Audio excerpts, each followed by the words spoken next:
good afternoon, Dickie Drake here, pleased to be bringing you coverage of the first ever virtual Bungay duck race. Crowds may not be with us, but we got textbook conditions on the Waveney today. The ducks are in prime condition. All signs are pointing to this being a classic year, wouldn't you say, Steve? Hi Dickie, it's great to be here today. And despite the very unusual circumstances, I'm sure that the sport of rubber duck racing will prevail. So that famous IKEA bag is in position. Oh, and away they go. What an absolutely textbook release there from Graham and his daughter Joy, who are this year's Bungay duck wranglers. It's a prestigious position that can take years of training.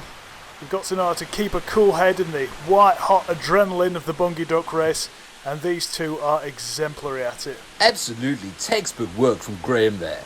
And I don't know about you, Dickie, but every time I see that pushing device, I think, my God, it's really happening.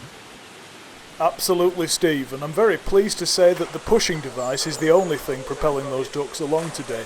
Ever since the doping incident in 2012, every duck is tested for performance-enhancing drugs before going on the water.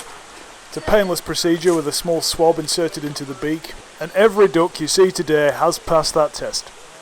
I'm really glad that you mentioned that, Dickie, and it must be stressed that drug taking has no place at this event.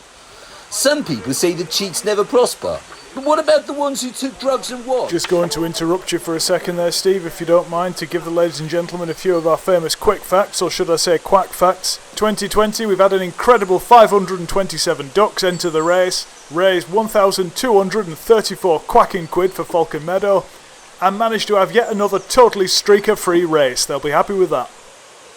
What a magnificent sight to see there. Really gets the blood pumping. Coming up towards the weir, we get our first glimpse of the third duck wrangler there, Mr. Alan Myatt in the blue boat. I don't think there's another man alive who knows more about the logistics of floating a couple of hundred rubber ducks down a moderate-sized river. Absolutely, Dickie. He should change his name to Alan Mr. Bungay Duck Race. Very true indeed, Steve, very true. Now we're approaching the moment that every Bungay duck race fan spends all year dreaming about. It is, of course, the infamous Falcon Meadow Weir. It's the part of the race that really separates the men from the boys, this bit, the ducks from the drakes, I should say.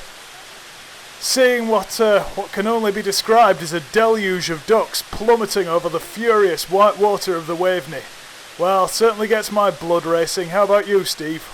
Looking at the excitement out there today, to be perfectly honest with you, Dickie, if I was sending a text message and had to describe how things were, I would use the emoji of a rubber duck. I'd have to agree with you, Steve, maybe with a few of those little fire ones the kids like.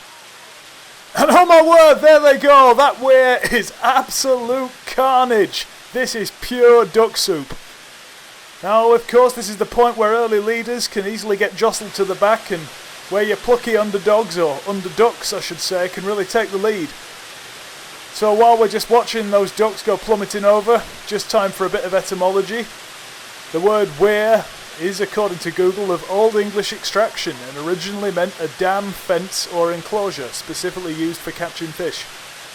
But today, here in Bungay, weir means one thing and one thing only, and that is pure duck-based insanity. Look at them go. Oh, absolutely, Dickie. And I mean, when I see this part, it reminds me of Harry Houdini at Niagara Falls. Except it isn't Harry Houdini, the world-famous escapologist, but it's lots and lots and lots of rubber ducks.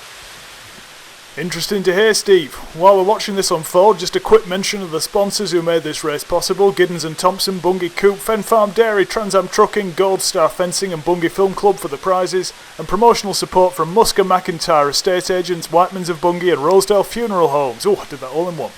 You know, Dickie, I was having some drinks with the guys the other night, and I was challenged to name my favourite moments in the history of the Bungay duck race.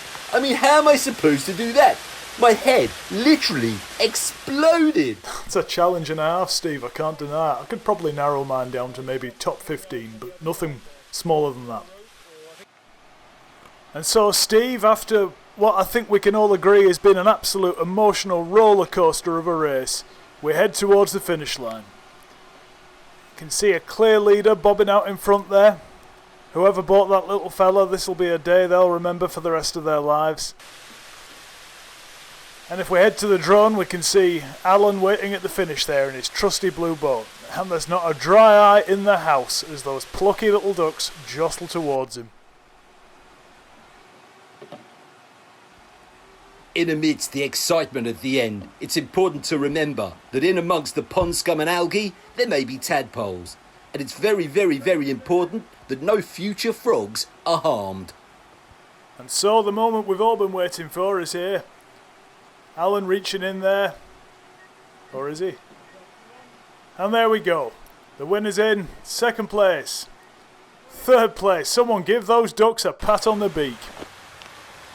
Well, I certainly don't think anyone can argue with the winner or the remains of the top three. And with all things considered and with COVID happening, I think this year has been a raging success. Absolutely, Steve.